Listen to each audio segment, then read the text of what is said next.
Welcome to the Altered Call podcast. Today, we're talking about practice. Not a game. Not the game that I go out there and die for and play every game like it's my last. Not the game. We're talking about practice, man. I mean, how silly is that? We're talking about practice. My name is Alex Pillischafske. I believe in practice. I believe in focused refinement. And I believe that you are uniquely created to reflect God's glory in the world. I know I'm supposed to be there. I know I'm supposed to lead by example. I know that, and I'm not shoving it aside like it don't mean anything. I know it's important. I do. I honestly do. But we're talking about practice, man. What are we talking about? Practice? We're talking about practice, man. We've talked about the costs associated with belief and multiple types of beliefs that we can hold. Now I want to talk about strengthening a belief. What actions and routines do you allow into your life? You practice your beliefs every day, whether you acknowledge it or not. Most spiritual development, or degeneration, happens at a subconscious level. We don't know how to define our beliefs or what we should do with them, so we leave them untended. One of the easiest ways to enhance your pursuit of God is to retake this ground. Take a conscious step into intentionality and choose to build up the core beliefs that He wants to develop in you. As a reminder, not all of your beliefs are important. Not all of them are true, and not all of them are fully understood. If a belief doesn't clear these three hurdles, then you are taking a risk in building it up. Untrue beliefs that are strengthened over time will take just as much effort to uproot as you put into building them. So try to focus your energies on the beliefs that you are most sure of, or the ones that God brings your attention to. So how does this work? Every time that you engage with a belief, it either grows stronger or weaker. If you've decided that chocolate ice cream is the best possible flavor, then each time that you eat it or think about it, you will either build up or tear down that belief. Now, does this matter? No, but useless beliefs follow the same rules as everything else, and this happens consciously or subconsciously depending on how you engage with the belief. Maybe you try a new flavor of ice cream and intentionally compare it with chocolate. Or maybe you just fill up a bowl and enjoy what you already know to be the correct answer. Either way, your brain goes about the business of reevaluating your resolve. If you haven't made a practice of interacting with your beliefs, then most of these assessments and realignments happen at a subconscious level. It is important to realize that many of your beliefs fall under the category of preference, and unless you have a specific reason to engage with those beliefs, I would treat them as irrelevant. Does it really matter which flavor of ice cream is best? Does it matter if you order the same meal every time you visit your favorite restaurant? Not really. If you get really bored, you can experiment with addressing these beliefs, but for now, let's focus on the core. So how do we know if a belief is important? I talk a lot about triggers, or something that you perceive to have disproportionate meaning, because these are generally the way that your beliefs try to get your attention. The same ideas, themes, or instances keep recurring in your life, and for some reason you process these signals as important. They might be subtle at first, but you just can't seem to avoid them. In general, I find these triggers to point to a belief that is either newly forming or one that is in neglect. As far as I'm concerned, this is one of the most common ways that God attempts to interact with you and shape your life. Much like Moses in the burning bush, the Holy Spirit tries to bring your attention to the things that matter and gives you the opportunity to respond. I'll talk about this more in a future episode, but I recently had the thought that I might want to evangelize to someone for the first time. Historically, I have not felt this particular pull, assuming that maybe it was the job for a different type of person, but this thought just keeps coming up in my life recently. This is an example of a new belief that is forming within me, and I get to choose what to do with it. I can nurture it over time and embrace the new territory that it will move me into, or I can neglect it until it either dies or screams out in pain further down the road. These are the types of beliefs that I choose to move from subconscious to conscious. God has drawn my attention in, and I'm going to tend to it appropriately. As relates conscious management of beliefs, I like to use the analogy of open doors and paved roads. Open doors are things that you allow into your life, and paved roads are beliefs that are reinforced over time. You get to choose if a door is open or closed, but it is important to assess the potential gain and risk associated with the doors belonging to your core beliefs. If the risk is too high, then simply close the door. Create a strong standard and ensure that no threats are allowed to have influence in your life. If the risk is lower, then maybe you create a standard that is conditional and allows for small exposure while gaining increased benefits. If the risk is very low or zero, then leave the door fully open. I find it interesting that many of the men in my small groups have independently come to the same conclusion regarding their phones. We were having a discussion on marriage recently, and someone shared that they did not put women's phone numbers into their phone. We then realized that many of the men in the room had decided on that same standard. For some reason, we had all looked at the risk of harming our marriage and decided that the cost wasn't justified. So we closed the door. A standard was set saying that this is a line that we will not cross. Could a compromise be reasonable? Yes, but let's look at what you are practicing accordingly.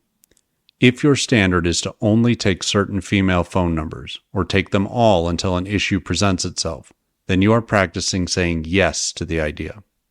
When you practice saying yes, you are reinforcing the belief that it is fine. And truthfully, most of the time it will be fine. But then you are presented with the one time that it isn't. Maybe you can say no in that instance, but you have practiced saying yes. So yes is the default response that you are forced to fight against. Stated more aggressively, you have practiced saying yes to the first step of cheating on your wife.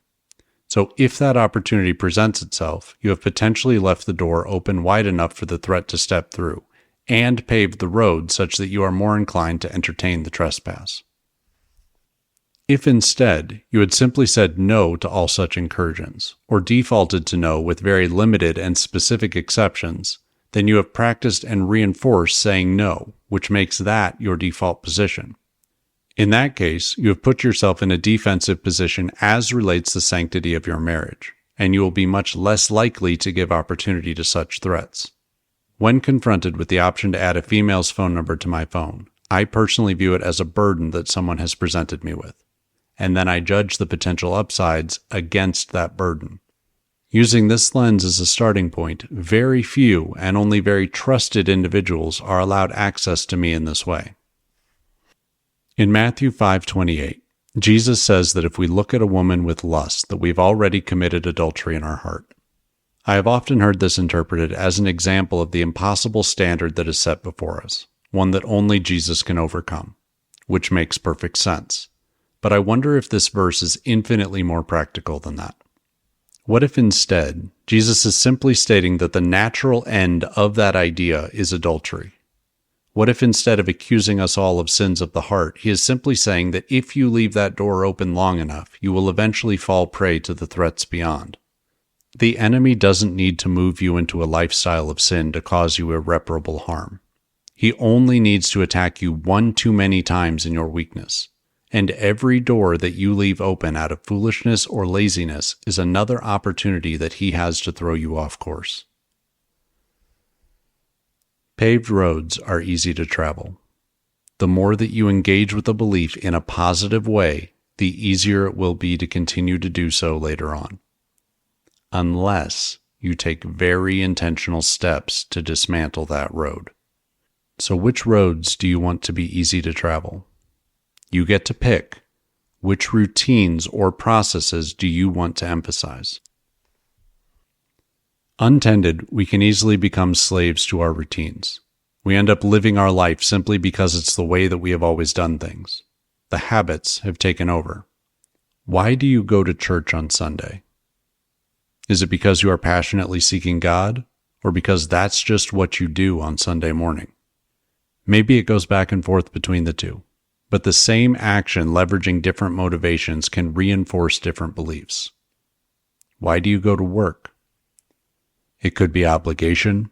It could be the practicality of money, the temptation to be recognized for your contributions, a duty to your family, an extension of self-reliance, a joy for your work itself, the desire for more or better, the need to maintain your lifestyle, to engage with your community, to avoid your kids, to avoid your wife, to make a difference, or infinitely more options in endless combination? What is your mix? Have you thought about it? The more frequently that you engage with the belief, consciously or subconsciously, the stronger it has the opportunity to become. Take a look at your routine processes and attempt to understand what beliefs support them, because these things are being built up whether you like it or not. Let's look at a tricky one. Breaking the law. I think that most Christians would say that they believe in law and order to a relatively high degree. But let's look at the way that we drive. Do you personally drive the speed limit? Do you come to a full and complete stop at stop signs? If so, great. If not, why not? It could be a million different things, and it could even vary day to day for each individual. But there is a belief that you deem to be stronger than your belief in law and order that you practice multiple times a day. What is that belief? Can you name it? Maybe more importantly, how many times have you engaged with it, and what risks have you exposed yourself to by strengthening it over time? I understand that there is a temptation to dismiss this as meaningless, but that same temptation will exist with all of your beliefs. Stepping over a boundary, defying a standard just once, often causes no real harm. But that is the first brick in the road, and if you are prone to ignore the roads that you build, you may be surprised with how they transform over time. For most of my life, I have been blissfully unaware of politics, to the point that my friends would make fun of me for not knowing about major events. But during COVID, I decided to re-engage with the news. It started as an attempt to figure out what was going on with all of the various restrictions that were being enforced. But over time, I started listening to it regularly. Having built out the road, it became a part of my process, and several years later, I was still engaging with it daily. The various podcasts that I listened to started to shape my views. I started having opinions on things that I knew almost nothing about. I gave my attention and time to a system that wasted those precious resources. And it all started innocently with me trying to figure out how to protect my family. I eventually gave up on these bad habits, but if you had asked me pre-COVID the likelihood that I would go down a 5-year rabbit hole of news media, I would have argued that to be impossible. On the other side of things, maybe you need to open a door or pave a road to make way for the future that you want. I do not believe that the same rules need to apply to all people. God has made us unique, and He has given us unique callings that we were meant to pursue. With that said, please know that any time you misstep into territory where you should not be, that you risk the consequences of your poor judgment. 2 quick examples. Obviously, I've spent many years going in and out of casinos. I took the risk of exposing myself to that environment very seriously, and took measures to ensure that I wasn't being tempted into something beyond my goals. I surrounded myself with people outside of the industry that could keep an eye on me as I progressed and who held me to a high standard. Would I recommend this path to other people? No, but I was able to thrive in that environment for a time and avoid the various pitfalls that many others have fallen into. One road that I uniquely keep paved is disobedience in the church. As a young Christian, I personally witnessed many different kinds of abuse by the church, and I vowed very early to stand against those things. As such, there are things that I will not engage with inside of a church building, and those serve as reinforcements of this belief. One such example was a campaign that happened at a previous church where the pastor was trying to get the men to raise their hands during worship. This isn't the type of thing that I'm prone to engage with, so it was an easy no for me. That said, I wanted to make sure that I was reinforcing the correct belief. So even in my disobedience to the church, I took the time to ensure that I wasn't being disobedient to God. During this time, I spent several weeks praying that if this was something that God wanted, that He would let me know. I received no such message, so I continued to ignore that pastor's new obsession. Now, if you want to raise your hands in worship, I encourage you to do so. But I chose this as one of the many ways that I could strengthen my uniquely held belief without undermining the experience of others. I feel that I have been uniquely called to stand against the church in instances of abuse, and I am keeping those muscles strong in the event that I need them again in the future. I have no reason to believe that this is a belief that everyone must strengthen, but I do believe that it is something that God has called me into. If you listen to God, if you accept the uniqueness of your calling, He has the opportunity to shape you into someone with strong and unique beliefs, someone that stands out, and hopefully someone that eventually brings glory to Him. Strong beliefs, unique beliefs, practiced beliefs are all the mark of a Christian that is pursuing their God. Pay attention to the beliefs that God is trying to instill in you and nurture them into fruit that displays His glory for all to see. Thank you so much for listening to this episode of the Altered Call Podcast. You can reach me by email using alex@alteredcall.com, or you can visit the website for additional information.